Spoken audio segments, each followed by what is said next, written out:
Hi hello అందరికీ ఎలా ఉన్నారు? అందరు బాగున్నారా? Welcome to Pavani vlogs. ఇవాళ అయితే నేను టమాటో రైస్ అయితే చేయబోతున్నాను. సింపుల్గా నా స్టైల్ అయితే చూసేద్దాము. ఫస్ట్ అయితే టమాటా, ఉల్లిపాయ, పచ్చిమిర్చి మీకు కావాల్సిన అన్ని కోసేసుకొని పక్కన పెట్టుకోండి. నెక్స్ట్ కొంచెం సాల్ట్, కొద్దిగా పసుపు అన్నీ యాడ్ చేసేసుకున్న తర్వాత అల్లం వెల్లుల్లి పేస్ట్ కొంచెం, ఇంకా ధనియాల పొడి, చికెన్ మసాలా అవైతే వేసేసుకున్నాను నేను.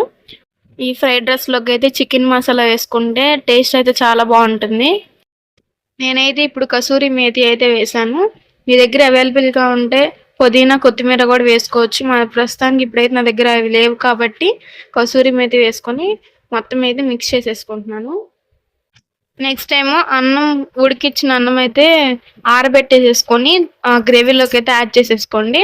ఇంకా బాగా మొత్తం అంతా మిక్స్ అయ్యేటట్టుగా మొత్తం అన్నీ కలిపేసేసుకోండి. అన్నం మిగిలిపోయినప్పుడు ఈ ఫ్రైడ్ రైస్ చేసుకోండి. బయట తెచ్చే ఫ్రైడ్ రైస్ కన్నా ఇంట్లో చేసుకునే ఫ్రైడ్ రైస్ చాలా హెల్తీ అండి. వీడియోస్ చూసి వెళ్ళిపోతున్నారు కానీ లైక్ చేసుకోవట్లేదు, సబ్స్క్రైబ్ చేసుకోవట్లేదు. Please like, share and subscribe to my channel.